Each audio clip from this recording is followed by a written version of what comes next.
সকলেই যখন খেতে লাগলেন, ও তরুণীরা শুনে গেলেন, সকলের ক্ষুধাটা আস্তে আস্তে নিবারণ হয়ে গেল। এবং হযরত আলী বলছেন, যে পাত্রেতে তারা খাবারেতে হাত রাখছিল, আমি আলী খালি দেখতে পেলাম, তাদের হাতগুলোকে আমি দেখতে পেয়েছিলাম, কিন্তু খাবার দেখতে পাই না। কিন্তু সেই মহান আল্লাহর কসম করে বলি, 40 জন মানুষের ক্ষুধা নিবারণ হয়ে গেল আমার রাসূলুল্লাহর দোয়াতে। 40 জন মানুষের পেট ভরে গেল।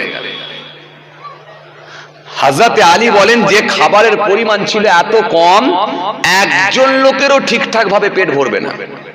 40 জনের পেট ভরে গেল, গোশত দিয়ে খাবার খেয়ে প্রত্যেকের ক্ষুধা নিবারণ হয়ে গেল। কে বলছেন? হযরত আলী। 40 জন। কিতাবের মধ্যে পাওয়া যায়, ওইখানে ছিল যার নাম হলো আবু তালেব, ওখানে ছিল হযরতে আমির হামজা, ওখানে ছিল কে? হামজা, হযরতে হামজা রাদিয়াল্লাহু তাআলা আনহু, ওখানে ছিল কে? হযরতে আব্বাস। সবাই মিলে খাবার খেতে লাগলো। কিন্তু মনে রাখবেন, ওরই ভিতরে ছিল মক্কার একজন টপ র্যাঙ্কের বদমাশ, যার নাম হলো আবু লাহাব। আবু লাহাবও খেয়ে নিল। খেয়ে নিয়ে সকলে খেয়ে নিয়ে আমার রাসূলুল্লাহ একটু দ্বীনের দাওয়াত দেবেন বলে প্রস্তুতি নিচ্ছেন। যখন দ্বীনের দাওয়াত দেবেন বলে প্রস্তুতি নিয়েছে, কিতাবের মধ্যে পাওয়া যায়, সঙ্গে সঙ্গে আবু লাহাব বুঝতে পেরে বলল, এগো চলো, মুহাম্মদ সাল্লাল্লাহু আলাইহি সাল্লাম আজকে একটা মুহাম্মদ বড় জাদু দেখিয়ে দিল। অল্প খাবার নিয়ে সবাইকে খাইয়ে দিল, মানে বড় একটা জাদু দেখিয়ে দিল, চলো। বলার পরই তারা সব যে যার মতো হেঁটে হেঁটে হেঁটে হেঁটে চলে গেল। রাসূলুল্লাহ কিন্তু দ্বীনের প্রচার করবেন, সেই সুযোগটা আর হলো না। নবীর মনটা বড় খারাপ হয়ে গেল, নবীর মনটা বড় খারাপ হয়ে গেল। দ্বীনের প্রচারটা করতে পারলেন না। দ্বীনের প্রচারটা করতে পারলেন না। হযরত আলীকে ডাকলেন, ডেকে বলেন, আলী আজকে আর কিছু হলো না কাজ, চলো আলী দেরি করো না, আলী দেরি করো না, আগামী কাল ঠিক এইভাবেই আবার খাওয়ার ব্যবস্থা করো। হযরত আলী থাকতে না পেরে আবার একটা ছাগলের রানীর ব্যবস্থা করলেন, খাদ্যের ব্যবস্থা করলেন, ছোট্ট একটা বাটিতে দুধের ব্যবস্থা করলেন। বনি আব্দুল মুত্তালিব তার সঙ্গী সাথী সকলকে দাওয়াত দিলেন। গুনে গুনে গুনে 40 জন মানুষ এসে হাজির হয়ে গেল এবং সকলের ক্ষুধা নিবারণ হয়ে গেল। আল্লাহ নবী বরকতের জন্য দোয়া করলেন, আর খাবারের পাত্রে চারিদিকে একটু গোশতের টুকরো দিয়ে দিলেন, একটু একটু করে লাগিয়ে দিলেন। আল্লাহ নবী জবানে দোয়া কবুল হয়ে গেল। 40 জন ব্যক্তির ক্ষুধার জ্বালা যন্ত্রণা নিবারণ হয়ে গেল। 40 জন মানুষের পেট ভরে গেল। আল্লাহ নবী সেই সময় বললেন, হে আগমনীরা, হে মক্কার মানুষেরা, আজকে পর্যন্ত তোমাদের কাছে আরবের জমিনে এমন কোন যুবক এসেছে নাকি জানি না, যে তোমাদের কল্যাণ নিয়ে ভাবে, যে তোমাদের নিয়ে একটু চিন্তা করে। কিন্তু মনে রেখে দিও, জেনে রেখে দিও, আজকে আমি মুহাম্মদ সাল্লাল্লাহু আলাইহি সাল্লাম যে তোমাদেরকে নিয়ে তোমাদের দুনিয়া এবং আখিরাতের কথা চিন্তা করে, আজকে সেই মানুষটা তোমাদের সামনে দাঁড়িয়ে আছে। যখন এই কথা বলেছে, আবু লাহাব থাকতে না পেরে 40 জন মানুষকে বললাম, চলুন চলুন, মুহাম্মদ বড় জাদুকর, বড় জাদুকর, বড় জাদুকর, জাদুকর আখ্যা দিয়ে সব মানুষগুলোকে ডেকে নিয়ে চলে গেল। ও মাইকম্যান ভাই, এটাকে একটু কমান, ফিডব্যাক মারছে, একটু কমান।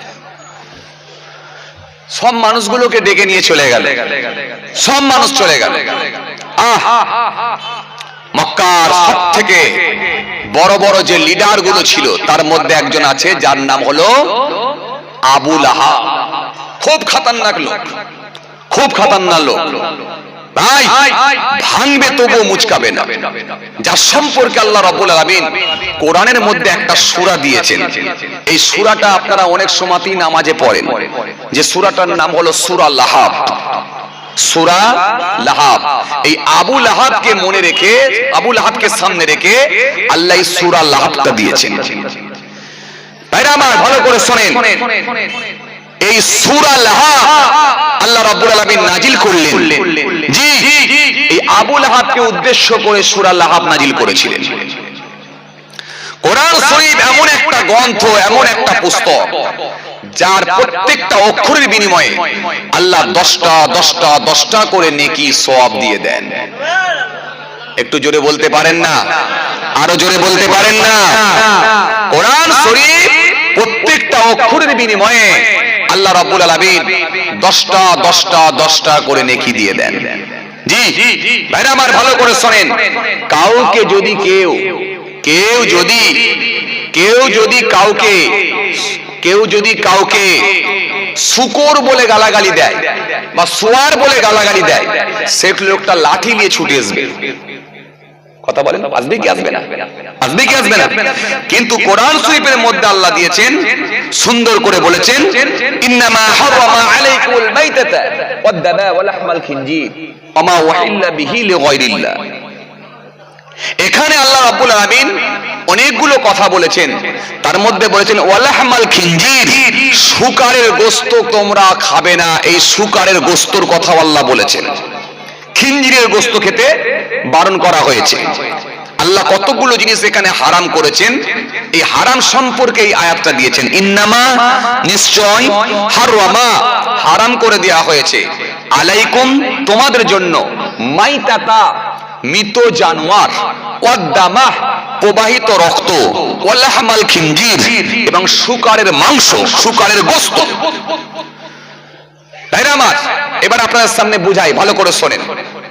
এই যে শুকরের গোশত খাওয়া আল্লাহ রাব্বুল আলামিন হারাম করে দিয়েছেন, তাহলে এই শুকরের নাম যখন আপনি কোরআনের ভাষায় পড়বেন, আল্লাহ প্রত্যেকটা অক্ষরের বিনিময়ে আল্লাহ 10টা করে নেকি দিয়ে দেবেন। একটু জোরে বলতে পারেন না? আরো জোরে হয় না? নবী বলছেন, আমি বলছি না আলিফ লাম মিম, একটা শব্দ এটা বলছি না, বল আলিফ হারফ ওয়া লাম হারফ ওয়া মিম হারফ। ইমানদার যদি এতটুকু তেলাওয়াত করে আলিফ লাম মিম, আল্লাহ রাজি হলে, খুশি হলে, তার নেকির খাতায় আল্লাহ 30টা নেকি লিখে দিতে পারে। একটু জোরে বলবেন না? ইমানদার যদি এতটুকু তেলাওয়াত করে, বিসমিল্লাহির রহমানির রহিম, আল্লাহ ইচ্ছা করলে তার নেকির খাতায় 190টা সওয়াব আল্লাহ তার নেকির খাতায় লিখে দিতে পারে। ও বাবাজিরা ভালো করে শোনেন, সেই কোরআন শরীফ যার সম্মান আল্লাহ এত দিয়েছেন, এটা কোনো মানুষের তৈরি করা হতে পারে না। এটা মহান স্রষ্টার দেওয়া কালাম, কালামুল্লাহ কোরআন শরীফ। প্রত্যেকটা অক্ষরের বিনিময়ে আল্লাহ 10টা করে নেকি দেন। এই জন্য কোরআনের ভাষায় যখন আপনি পড়বেন, আবু লাহাবের নাম পড়লেও আল্লাহ প্রত্যেকটা অক্ষরের বিনিময়ে আল্লাহ 10টা করে আল্লাহ রাব্বুল আলামিন নেকি দেবেন 10টা করে। কথা বুঝে আসছে? কিছু বলছি কি বলছি বুঝে আসছে বাবাজি? 10টা করে আল্লাহ নেকি দেবেন একটা অক্ষরের বিনিময়ে। এই জন্য কোরআন শরীফ আপনারা প্রত্যেকেই পড়বেন। পড়তে না পারলে অন্তত বিসমিল্লাহির রহমানির রহিম এটা পড়বেন। আর যদি পড়তে না পারেন, যারা পড়তে পারেন, যারা সুন্দর করে তেলাওয়াত করেন, শুদ্ধভাবে যারা তেলাওয়াত করেন, তাদের তেলাওয়াতটা অন্তত বসে বসে শুনবেন। শুনলেও সওয়াব আছে। কথা বলছি কি বলছি বুঝতে পারছেন? এই জন্য কোরআন শরীফ, যার বডির মধ্যে, দেহর মধ্যে কোরআন নেই, ওই শরীরটা, ওই বডিটা আল্লাহর দরবারে কোনো দাম নেই। যেমন সিম কার্ড ছাড়া মোবাইলের কোনো দাম নেই, সিম কার্ড ছাড়া মোবাইলের কোনো দাম নেই। যেমন ওর মধ্যে ফেসবুক, হোয়াটসঅ্যাপ, আপনার ভিডিও কল, আপনি কিছুই করতে পারবেন না, যেমন মোবাইলের কোনো দাম নেই, সেরকম কোরআন শরীফ ছাড়া, কোরআন ছাড়া বডির কোনো দাম নেই। এই জন্য কোরআন শরীফ একটু পড়ার চেষ্টা করবেন। বুড়ো বয়সও হয়েছে, অন্তত যদি পড়তে না পারেন, যারা পড়তে পারে তাদের কাছে অন্তত বসে বসে একটু সুন্দর করে তেলাওয়াত করছে, বসে বসে শুনবেন। ভাইরা আমার, ভালো করে শোনেন যে কথা বোঝাতে চাইছিলাম। এই কোরআন শরীফের প্রত্যেকটা অক্ষরের বিনিময়ে আল্লাহ 10টা করে নেকি দিয়ে থাকেন। কথা বুঝছেন? তা আপনাদের সামনে আমি যেটা বোঝাতে চাইছিলাম, আমাদের সমাজে কিছু বাবাজি মানুষ বেরিয়েছে, তারা দেখবেন কোরআন শরীফ পড়ে না। সময় যদি পায় একটু তাসের আড্ডায় যায়, লটারির আড্ডায় যায়, সময়টাকে অন্যদিকে ইনভেস্ট করে। এই জন্য একটু বাড়িতে থাকলে একটু কোরআন শরীফ পড়ার চেষ্টা করবেন। যারা পড়তে পারে তাদের কাছে একটু বসে বসে শুনবেন। জি, আপনাদের জানা আছে 1980 সালে সৌদি আরবের জমিনে একটা কনফারেন্স হয়েছিল। 1980 সালে সৌদি আরবের জমিনে একটা কনফারেন্স হয়েছিল। ওই কনফারেন্সে পৃথিবীর বিভিন্ন কান্ট্রি, বিভিন্ন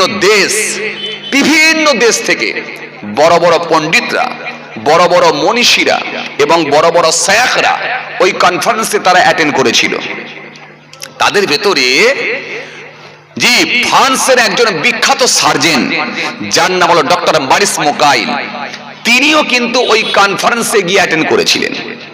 সৌদি আরবের বিখ্যাত শায়খ তিনি উঠে ওই কনফারেন্সে বক্তৃতা দিতে দিতে বললেন যে আল্লাহ রাব্বুল আলামিন কোরআনে কারীমের মধ্যে বলেছেন, ইন কুনতুম ফি রাইবিন মিম্মা নাযালনা আলা আবদিনা ফাতু বিসূরাতিন মিন মিসলি ওয়াদউ শুহাদাকুম মিন দুনিল্লাহ ইন কুনতুম সাদিকিন।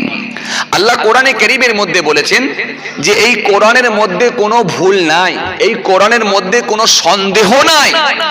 যদি কোরআনকে নিয়ে তোমাদের মধ্যে কোনো সন্দেহের অবকাশ থাকে বা সন্দেহ থাকে, তাহলে আমার কোরআনের মতো একটা তোমরা কোরআন শরীফে বানাতে না পারলে একটা লাইন তৈরি করে দেখাও।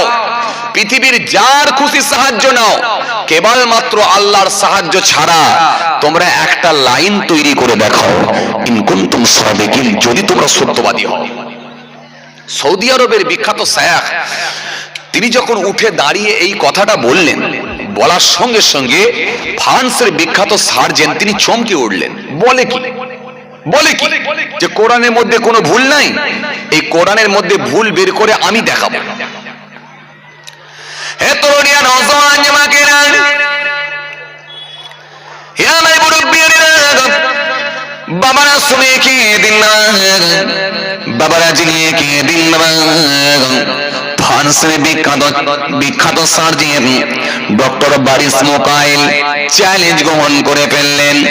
তিনি বললেন, কোরআনের ভুল আমি নিজে বের করে দেখাবো, এই কোরআনের ভুল আমি বের করে দেখাবো। কোরআনের ভুল বের করবেন বলে ফ্রান্সের জমিনে এলেন। ফ্রান্সের জমিনে এসে কোরআন শরীফ পড়বেন বলে, কোরআনের ভুল বের করবেন বলে একটা কোরআন শরীফ সংগ্রহ করলেন। কোরআন শরীফ সংগ্রহ করে ওই কোরআন শরীফ যখনই খুলে ফেলেছেন, খুলে দেখলেন কোরআনের ভাষা হলো আরবি, কিন্তু সার্জন ছিলেন তিনি ইংরেজি ভার্সনের মানুষ। কিন্তু মনে রাখবেন বাবাজি আমার ভাইরা, কোরআনের ভাষা হলো আরবি, কিন্তু শায়খ তিনি ছিলেন কি বাবাজি ভালো করে শোনেন, ফ্রান্সের বিখ্যাত সার্জন তিনি ছিলেন আরবি ভার্সনের, তিনি ছিলেন ইংরেজি ভার্সনের মানুষ। এই জন্য আমরাও দেখবেন অনেক সময় আমাদের সন্তানদেরকে ইংরেজির গুরুত্ব বেশি দিতে বলি না, ছেলেদেরকে ইংরেজির গুরুত্ব বেশি দেন।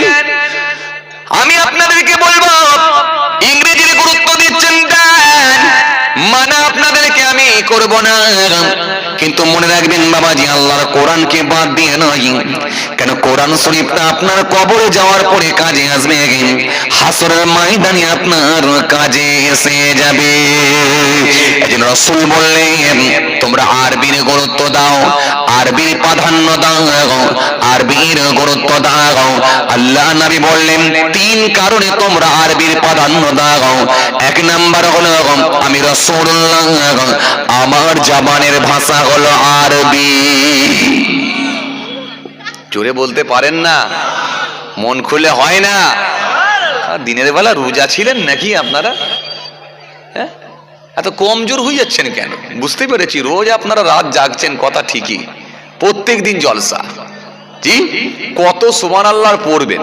তবে মনে রাখবেন বাবাজি, আমার ভাইরা, এই জলসার মাহফিল পাই বলে তবু আমরা দু চারবার সুবহানাল্লাহ, দু চারবার দরুদ শরীফ, দু চারবার আল্লাহু আকবার এগুলো বলার আমরা সুযোগ পাই, কথা ঠিক কিনা ভুল বলেন? এই জলসাগুলো যদি না হতো তাহলে এই সুযোগগুলো কিন্তু আমরা আর পেতাম না। আর এমনও মানুষ আছে দেখবেন যারা এই মাহফিলে যাওয়ায় অভ্যস্ত নয়, তারা তো বছরের পর বছর মনে হয় আল্লাহকে ডাকি না, এমনও লোক আছে। সেই ঈদ আর বকরিদ পরে, কথা বলছেন না কেন? লোক আছে না নাই? জুম্মাটা পর্যন্ত পড়ে না, তবু এই মাহফিলের মধ্যে এলে সবার সঙ্গে পড়ে দু চারবার দরুদ শরীফ পড়া, দু চারবার সুবহানাল্লাহ পড়া, এটা হয়ে যায়। আসেন ভাইরা, এগুলো পড়লে গুনাহ নেই, নেকি আছে, পড়বেন। নবী জানিয়েছেন, হাদিস পাকের মধ্যে এসেছে, মান সাল্লাল্লাহু আলাইহি ওয়াহিদাতান সাল্লাল্লাহু আলাইহি আশারা, যে ব্যক্তি আমার উপরে একবার দরুদ শরীফ পড়ে, আমার আল্লাহ 10টা করুণা, 10টা রহমত তার উপরে বর্ষণ করে থাকেন। সুতরাং দরুদ শরীফের অনেক গুরুত্ব রয়েছে। আসেন, আমি আপনাদের যে কথা বোঝাতে চাইছিলাম, আলোচনা যেখান থেকে ধরেছিলাম সেই জায়গায় আবার শেষ করব, ফিরে আসব। আসেন, আপনাদেরকে যে কথা বোঝাতে চাইছিলাম, রাসূল বললেন তোমরা আরবির গুরুত্ব দাও। আরবির গুরুত্ব দাও কয় কারণে? 3 কারণে। এক নম্বরে কি? এক নম্বর হলো আমি রাসূলুল্লাহ, আমার জবানের ভাষা হলো আরবি। জোরে বলবেন না? আরো জোরে বলবেন না? দ্বিতীয় নাম্বার, 2 নাম্বার হলো আল্লাহর কোরআনের ভাষা হলো আরবি। 3 নাম্বার, তৃতীয় নাম্বার হলো মানুষ যখন মারা যায়, মারা যাবার পর থেকে একটাই ভাষা চলে, কবরে, কিয়ামতে, হাসরে, জান্নাতে একটাই ভাষা চলবে, সেটা হলো আরবি। এই জন্য মারা যাবার পরে কবরের ভাষা আরবি হয়ে যাবে। আপনি যে দেশের মানুষ হন না কেন, আপনি যে কান্ট্রি, যে দেশের মানুষ হন না কেন, ইংল্যান্ডের মানুষ হন, ব্রিটেনের মানুষ হন, ফ্রান্সের মানুষ হন, জার্মানির মানুষ হন, পাকিস্তানের মানুষ হন, সৌদি আরবের মানুষ হন, ভারতের মানুষ হন, মারা যাবার পরে একটাই ভাষা চলে, সেটা হলো আরবি। এই জন্য বাবাজি, আমার ভাইরা, ভালো করে শুনে রেখে দিন, নবী বললেন 3 কারণে তোমরা আরবির গুরুত্ব বেশি দাও, আরবির প্রাধান্য তোমরা 3 কারণে বাড়িয়ে দাও। কিন্তু বলার ভাইরা, আমরা কিছু মানুষ আছি দেখবেন, ছেলেটাকে ইংরেজি শেখানোর জন্য ভালো ভালো স্কুলে আমরা ভর্তি করে দিই। কি বলেন আপনারা? ইংলিশ মিডিয়ামে ভর্তি করি। রাত 4টের সময় বাচ্চার মা উঠে পড়েছে, হাই রে হাই, ফজরের নামাজ পড়ার জন্য নয়, বরং 4টের সময় উঠেছে, তার বাচ্চার জন্য পরাটা, আলু ভাজা, আন্ডা ভাজা করতে হবে, জি, বাচ্চার জন্য রেডি করতে হবে, বাচ্চাকে গোসল করাতে হবে, সবকিছু কমপ্লিট করার জন্য রাত 4টের সময় উঠে পড়েছে। রাত 4টের সময় উঠে সবকিছু করে দিয়ে 5:30টার সময় যখন ভ্যান গাড়ি এসে পৌঁছে গেল, ছেলের বাপ হাত ধরে ধরে নিয়ে গিয়ে তুলছে। তোলার সময়, যাবার সময় করে হাতটা নেড়ে দিয়ে বলছে, বাপ্পা টাটা, পাপ্পা টাটা, পাপ্পা টাটা, পাপ্পা টাটা। আর আল্লাহ বলছে, দাঁড়া, তোর বেটা বড় হলে মারবে ঝ্যাঁটা, মারবে ঝ্যাঁটা, মারবে ঝ্যাঁটা। দেখ, তোর বেটা বড় হলে তোকে ভাতও দেবে না। এই জন্য আজকে দেখুন, বড় বড় ইঞ্জিনিয়ার, বড় বড় ডক্টর নিজের বাপকে তুলে নিয়ে গিয়ে বৃদ্ধাশ্রমে ভরে দিচ্ছে। কথা বলছেন না কেন? একটু হ্যাঁ না কিছু বলেন। আমরা সমাজের বুকে দেখছি না, সোশ্যাল মিডিয়া, পেপার, পত্রিকা দেখছেন না, সব দেখেন আপনি বৃদ্ধাশ্রমে ভরে দিচ্ছে। আসলে তার মধ্যে দ্বীনি শিক্ষা দেয় না বলে। কোন ইমাম সাহেবের কাছে খবর পেয়েছেন? হ্যাঁ, একটা 3,500 টাকা, 4,000 টাকা বেতন পায় ইমাম সাহেব। এরপরও খবর নেন তো যে তার বাপকে বৃদ্ধাশ্রমে ভরেছে কিনা? পারবেন না, পারবেন না। কারণ তার মধ্যে দ্বীনি শিক্ষা আছে, তার মধ্যে কোরআনের শিক্ষা আছে, তার মধ্যে রাসূলুল্লাহর দেওয়া শিক্ষা আছে। এই শিক্ষা তার মধ্যে আছে বলে সে জানে, আধখানা রুটি যদি আমি খাই, আমার স্ত্রী যদি আধখানা রুটি খেতে পায়, আমার মাও কিন্তু আধখানা রুটি পাবে, আমার বাপও খানা রুটি পাবে, সংসার আমার হয়তো খুব হাই পাই খাবার না হলেও কিন্তু যতটুকু আমার পরিবার খাবে, আমার পরিবারের মধ্য দিয়েও কিন্তু আমার বাপ মাও কিন্তু ততটুকু খাবারই পাবে। কথা বুঝতে পারছেন ভাইরা আমার? আসেন আপনাদের সামনে আমি যে কথা বোঝাতে চাইছিলাম, ঠিক যেখান থেকে আমি ছেড়ে আসছি একটা একটা করে ঠিক সেই জায়গায় পৌঁছাবো। আসেন এবারে কোথা থেকে ছেড়ে এসেছিলাম? ফ্রান্সের বিখ্যাত সার্জেন, মনে আছে তো আপনাদের? মনে আছে? তিনি যখন আপনার ফ্রান্সের জমিনে পৌঁছালেন, ফ্রান্সের জমিনে এসে তিনি বললেন যে কোরআনের মধ্যে ভুল নেই। কি বলে? আমি কোরআনের ভেতর থেকে ভুল বের করে প্রমাণ করে দেবো যে কোরআনের মধ্যে ভুল আছে। এই কথা মনে করে তিনি একটা কোরআন শরীফ সংগ্রহ করলেন। সংগ্রহ করে যখন কোরআন শরীফটা পড়বেন বলে খুলেছেন, কিন্তু খুলে দেখছেন যে কোরআনের ভাষা হলো আরবি। পড়ার মতো তো আমার কোনো ক্ষমতাই নাই। কোরআনের ভাষা হলো আরবি, পড়ার মতো কোনো ক্ষমতা নাই, পড়বো কি করে? ফ্রান্সের বিখ্যাত সার্জেন, তিনি হলেন ইংরেজি ভার্সনের মানুষ, যার ল্যাঙ্গুয়েজ হলো ইংরেজি, ইংরেজি ভার্সনের মানুষ। তিনি কোরআন শরীফ পড়তে পারেন না, আরবি পড়তে পারেন না। সঙ্গে সঙ্গে থাকতে না পেরে বড় চিন্তিত হয়ে পড়লেন। কিন্তু মানুষটা ছিলেন বড় জেদি, যে কোনো ভাবে কোরআনের ভুল বের করে আমি প্রমাণ করে দেব যে কোরআন ১,৫০০ বছর পূর্বের কিতাব আজকের পৃথিবীতে চলতে পারে না, এর মধ্যে বহু ভুল আছে, এটা আমি প্রমাণ করে দেখাবো। এই দেখানোর জন্য আরবি কিন্তু পড়তে পারেন না, কোথায় যাব? সঙ্গে সঙ্গে থাকতে না পেরে তিনি যোগাযোগ করলেন সৌদি আরবের বিখ্যাত এক শায়েখের সঙ্গে। বিখ্যাত এক শায়েখের সঙ্গে যোগাযোগ করে সৌদি আরবের জমিনে গেলেন। গিয়ে বিখ্যাত শায়েখকে বললেন, শায়েখ আমি আপনার কাছে আসবো, বছরে আমি 2 মাস করে ছুটি পাই, এই 2 মাস করে ছুটিটা আমি মক্কার জমিনে থাকতে চাই, আর আপনার কাছে আমি কোরআন শরীফ পড়া শিখতে চাই। জোরে হবে না? সৌদি আরবের বিখ্যাত শায়েখ তিনি বুঝতে পেরে গেলেন ডক্টর মারিস মুকাইল যখন কোরআন শরীফ পড়ার ইচ্ছা পোষণ করেছেন, নিশ্চয় আর বেশি দিন নয় তার অন্তরে হয়তো আল্লাহ ঈমানের খুশবু পৌঁছে দিয়েছেন। জোরে বলবেন না? ঈমানের খুশবু হয়তো তার অন্তরে পৌঁছে গেছে, আর খুব বেশি দিন নয়। সৌদি আরবের বিখ্যাত শায়েখ সেই সময় বলেছিলেন, আপনি কোনো চিন্তা করবেন না, আপনি আরবের জমিনে আসলে আমি আপনাকে শিখিয়ে দেব।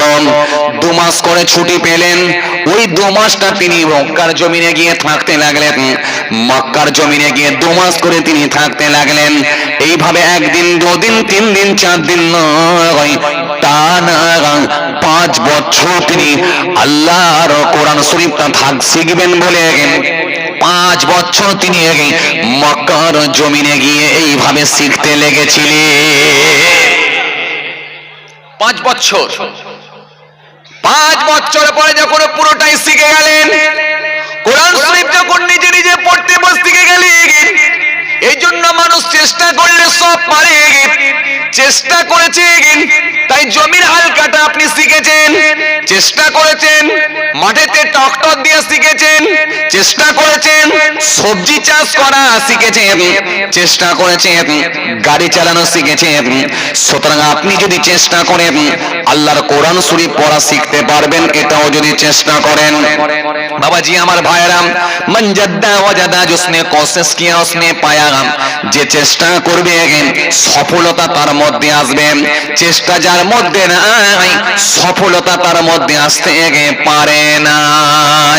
ফ্রান্সের বিখ্যাত সার্জন ডক্টর মারিস মুকাইল সৌদি আরবের জমিনে গিয়ে 5 বছর কাটিয়ে দিলেন।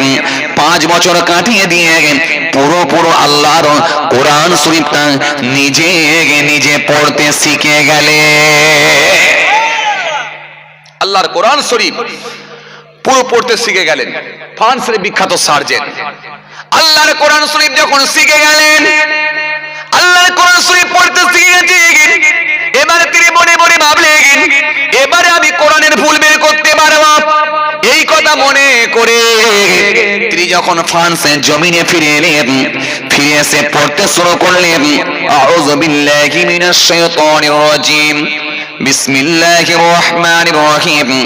আল্লাহর নাম নিয়ে শুরু করলেন, আলহামদুলিল্লাহি রাব্বিল আলামিন। সমস্ত প্রশংসা সে আল্লাহ তাআলারই জন্য, যিনি সারা জাহানের রব। আর রহমানির রহিম, তিনি বহুত মেহেরবান দয়ালু। মালিক ইয়াউমিদ্দিন, বিচার দিনের মালিক। ইয়্যাকা না'বুদু, আমরা শুধু তোমারই ইবাদত করি। ওয়া ইয়্যাকা নাস্তাঈন, তোমারই কাছে সাহায্য চাই। ইহদিনাস সিরাতাল মুস্তাকিম, তুমি আমাদেরকে সহজ সরল পথ দেখাও। সিরাতাল লাযিনা আন'আমতা আলাইহিম, ওই সব লোকেদের পথ দেখাও যাদেরকে তুমি নিয়ামত দিয়েছো। গায়রিল মাগদুবি আলাইহিম ওয়ালাদ-দাল্লিন, যাদের উপর গজব পড়ে নিয়ে যারা পথভ্রষ্ট গোমরা হয়নি। জোরে হবে না? আরো জোরে হয় না? এই কোরআন শরীফ যখন পড়তে লাগলেন, সূরা ফাতিহা দিয়ে শুরু করলেন। ও তরুণীরা শুনে গেলেন, আল্লাহর কোরআন যত দূর পড়েন, তিনার ভাবনা চেতনা পুরো পাল্টাতে লাগলাম। তিনি অবাক হয়ে যাচ্ছেন, যত দূর যাচ্ছেন হতভম্ব হয়ে যাচ্ছেন। এটা তো কোনো মানুষের তৈরি করা হতে পারে না। একভাবে 29 পারা গেলেন, 30 পারায় গিয়ে পৌঁছালেন, সূরা নাসে গিয়ে পৌঁছালেন। মিনাল জিন্নাতি ওয়ান নাস, এখানে সিন দিয়ে শেষ করলেন, ওখানে বে দিয়ে শুরু করলেন। এতটুকু যখন পড়ে ফেললেন, পুরোটাই যখন পড়লেন, মিনাল জিন্নাতি ওয়ান নাস, সিন দিয়ে শেষ করলেন, ওখানে বে দিয়ে স্টার্ট করলেন, এখানে সিন দিয়ে শেষ করলেন। বে সিন, ব্যাস, যথেষ্ট, এনাফ এনাফ। যা কিছু দরকার আমার কোরআন থেকে তোরা খুঁজে খুঁজে বার কর। জোরে হবে না? আরো জোরে হয় না? হে পৃথিবীর মানুষ, যা কিছু দরকার আমার কোরআন থেকে খুঁজে খুঁজে বের কর। যখনই তিনি এইভাবে পড়ে দিয়েছেন, তার ভাবনা চেতনা চিন্তা পুরোটাই পাল্টে গেল। থাকতে না পেরে কোরআনের ভুল বের করা তো দূরের কথা, মক্কার জমিনে চলে গেলেন। মক্কার জমিনে গিয়ে বিখ্যাত এক শায়েখের কাছে গিয়ে হাতে হাত দিয়ে তিনি কালেমা পড়ে ঈমান কবুল করে নিলেন। আরো জোরে বলেন, আরো জোরে বলেন। এই জন্য বাবাজি আমার ভাইরা, যারা আল্লাহর কোরআন শরীফকে নিয়ে পড়েছেন, কোরআনকে নিয়ে যারা স্টাডি করেছেন, যারা নবীর কথাগুলোকে নিয়ে একবার ভেবেছেন, এর গভীরতা যারা বুঝতে পেরেছেন, হায়ার হায়ার পণ্ডিত মানুষগুলো ইসলামের ছত্রছায়ায় এসে কালেমা পড়ে ঈমান কবুল করে নিয়েছে। আমার যে কথা আপনাদের বোঝাতে চাইছিলাম, সেই কোরআন শরীফ আমি যেটা বলতে বলতে এত দূর চলে এসেছিলাম, আমি কিন্তু ভুলে যাইনি, আবার সেই পূর্বের দিকে ফিরে যাচ্ছি। এই কোরআন শরীফের মধ্যে একটা সূরা আল্লাহ দিয়েছেন, যেই সূরাটা আবু লাহাবের নামে দিয়েছেন। আমি মনে করে দেখুন এখান থেকে ছেড়ে এসেছিলাম, মনে করে দেখুন এখান থেকে ছেড়ে এসেছিলাম, মনে করে দেখুন এখানে ছেড়ে এসেছিলাম। তার আগে কোথায় ছেড়েছিলাম মনে করে দেখুন, সেই কি বলে ছাগলের রান আর অল্প খাবার নিয়ে রাসূলুল্লাহ দোয়া করেছিলেন, 40 জন মানুষের পেট ভরেছিল, এখান থেকে ছেড়ে এসেছিলাম। আমি ভুলি না ভাই, ভুললে হবে? প্রসঙ্গ একটার সঙ্গে আর একটা এসে যায়, সেদিকে যেতে হয়, আবার ঠিক পূর্বে ফিরে এসে ঠিক আসল জায়গাটা কিন্তু কমপ্লিট করে দিতে হয়, তবে মানুষের কিন্তু বুঝতে সুবিধা হবে। আসেন, আমি আপনাদের যেটা বোঝাতে চাইছিলাম, মক্কার একজন বিখ্যাত লিডার যার নাম হলো আবু লাহাব, এই আবু লাহাবের নামে আল্লাহ রাব্বুল আলামিন একটা সূরা দিলেন, তাব্বাত ইয়াদা আবি লাহাবি ওয়া তাব। আপনারা নামাজের মধ্যে এই সূরাটা পড়েন। এই যে আবু লাহাবের নাম, আবু লাহাবের নামটা যখন আপনি কোরআনের ভাষায় পড়বেন, আল্লাহ সেখানেও কিন্তু এক একটা অক্ষরের বিনিময়ে 10টা করে আল্লাহ নেকি দিয়ে দেবেন। একটু জোরে বলবেন না? আর একটু জোরে হয় না? 10টা করে নেকি কোরআনের ভাষায় হওয়ার জন্য আল্লাহ আপনার নেকির খাতায় দিয়ে দেবেন। আমি আপনাকে বোঝাতে চাইছি যে কোরআনের সম্মান আল্লাহ কত বাড়িয়েছেন, এটা আপনাকে বোঝাতে চেয়েছি। কোরআনের ইজ্জত আল্লাহ কত বাড়িয়েছেন, প্রত্যেকটা অক্ষরের বিনিময়ে 10টা করে আল্লাহ নেকি দেবেন বলে ওয়াদা দিয়েছেন। ভাইরা আমার, যে কথা বোঝাতে চাইছিলাম, আসেন সেই আবু লাহাবের নাম আল্লাহ কোরআন শরীফের মধ্যে দিয়েছেন। জি, আপনাদের জানা আছে মক্কার একজন বিখ্যাত লিডার ছিল যার নাম হলো আবু লাহাব। আবু লাহাবকে মানুষ ভয় করত। আর এই 40 জন মানুষের নেতৃত্ব দিয়েছিল কিন্তু আবু লাহাব। আবু লাহাব বলেছিল মুহাম্মদ সাল্লাল্লাহু আলাইহি ওয়াসাল্লাম বড় জাদুকর, বড় জাদু আজকে দেখিয়েছে, সুতরাং আজকে তোমরা কেউ ওর কথা বিশ্বাস করো না, চলো এখান থেকে কেটে পড়ো। 40 জন মানুষকে খেয়ে নিয়ে চলে গিয়েছিল। নবী কিন্তু দ্বীনের প্রচার প্রসার করার সুযোগ পাননি। 40 জন মানুষ চলে গিয়েছিল, যার মধ্যে ছিল আবু লাহাব। এই আবু লাহাব মক্কার একজন বিখ্যাত লিডার ছিলেন, আপনাদের জানা আছে। এই জন্য সবার নসিবে আল্লাহ ঈমান কবুল রাখবেন না, যাদেরকে আল্লাহ কবুল করে নিয়েছেন তাদের নসিবে হয়েছে। জি, ওমর ফারুক তিনি ঈমান কবুল করেছেন, ওসমান গনি জান্নাতি হয়েছেন, শেরে খোদা আলী জান্নাতি হয়েছেন, কিন্তু আবু জাহেল বেঈমান হয়ে মরেছে, উতবা বেঈমান হয়ে মরেছে, আবু লাহাব বেঈমান হয়ে মরেছে। নবীর কথা তারা মেনে নিতে পারেনি, অথচ রাসূলুল্লাহকে তারা সর্বসময় নিজের চোখে দেখেছে। এজন্য কোরআন স্পষ্ট ঘোষণা দিয়েছে, খতমাল্লাহু আলা কুলুবিহিম ওয়া আলা সামইহিম ওয়া আলা আবসারিহিম গিশাওয়াহ ওয়া লাহুম আযাবুন আযীম। আল্লাহ স্পষ্ট ঘোষণা দিচ্ছে তাদের অন্তরে মোহর মেরে দেওয়া হয়েছে। কাদের? যারা শুনেও শুনতে পাবে না। ওয়া আলা আবসারিহিম, তাদের দর্শন যন্ত্রের উপর, চোখের উপর গিশাওয়াতুন পর্দা লাগিয়ে দেওয়া হয়েছে। কাদের? যারা দেখেও দেখতে পাবে না। ওয়া আলা আবসারিহিম গিশাওয়াহ ওয়া লাহুম আযাবুন আযীম, তাদের জন্যই রয়েছে কঠিন কঠিন ভয়ঙ্কর আযাব। ভাইরা আমার, বন্ধুরা আমার, সাথী মোহাব্বতের ভাইরা, যে কথা আপনাদের বোঝাতে চাইছিলাম, এই বড় দুশমন ছিল যার নাম হলো আবু লাহাব। এই আবু লাহাব সর্বসময় আমার নবীকে কি করে অপদস্থ করা যায়, কি করে আমার নবীকে পেরেশান করা যায়, সর্বসময় চেষ্টা চালিয়েছিল, যার সম্পর্কে আল্লাহ রাব্বুল আলামিন কোরআন শরীফের মধ্যে একটা সূরা দিলেন, তাব্বাত ইয়াদা আবি লাহাবি ওয়া তাব। আপনাদের জানা আছে আমার নবী সাফা পাহাড়ের উপরে উঠে দ্বীনের দাওয়াত দিয়েছিলেন। দ্বীনের যখন দাওয়াত দিতে গিয়েছিলেন, সেই সময় আবু লাহাব সাফা পাহাড়ের পাদদেশে ছিল। রাসূল সাফা পাহাড়ের উপরে উঠে বলেন, ওয়াবুদুল্লাহ ওয়া লা তুশরিকু বিহি শাইয়্যা, তোমরা এক আল্লাহর অনুসরণ করো, আল্লাহর সঙ্গে কেউ শরীক করো না। এই কথা বলার পরই আবু লাহাব চিৎকার মেরে উঠে পাথর তুলেছিল, মুহাম্মদ তুমি ধ্বংস হয়ে যাও। জোরে বলুন নাউযুবিল্লাহ, তুমি ধ্বংস হয়ে যাও। আমার নবীকে মারার জন্য পাথর তুলেছেন। নবীর মনটা একটু খারাপ হয়ে গেছে, মনটা একটু খারাপ, চোখ ভরা পানি, চোখটা একটু ছলছল করছে, একটু চোখ ভরা পানি, বুক ভরা বেদনা নিয়ে আমার নবী তাকিয়ে আছেন, মনটা খুব খারাপ। সঙ্গে সঙ্গে নবী কিছু না বললেও কিন্তু আমার আল্লাহ কি ছেড়ে দেবে? জোরে বলেন। হ্যাঁ, বন্ধু কখন বোঝা যায়? বন্ধু বিপদে পড়লে। কথা বলছেন না কেন? বন্ধু কখন বোঝা যায়? বন্ধু বিপদে পড়লে। সুখের দিনে তোমার অনেক বন্ধু জুটবে, কিন্তু বিপদের দিনে কে তোমার পাশে আছে সেই হলো আসল বন্ধু, যার সম্পর্কে আল্লাহ রাব্বুল আলামিন কোরআনের মধ্যে ঘোষণা দিয়েছেন, ইয়া আইয়ুহাল্লাযীনা আমানু ইসতাজিবু লিল্লাহি ওয়া লির-রাসূল ইযা দাআকুম ইয়া আইয়ুহাল্লাযীনা আমানু লা তারফাউ আসওয়াতাকুম ফাওকা সাওতিন নবী। সেই রাসূলুল্লাহর মনটা খারাপ, আমার আল্লাহ এটার মেনে নিতে পারলেন না। আমার আল্লাহ সেই সময় জানিয়ে দিলেন, হাবিব মন খারাপ করবেন না, আবু লাহাব আপনাকে মারার জন্য পাথর তুলেছে, আপনাকে ধ্বংস হয়ে যাক বলেছে, কিন্তু আমি আল্লাহ মেনে নিতে পারলাম না। ও আমার হাবিব শোনেন, আমি আল্লাহ ঘোষণা দিয়ে দিলাম, তাব্বাত ইয়াদা আবি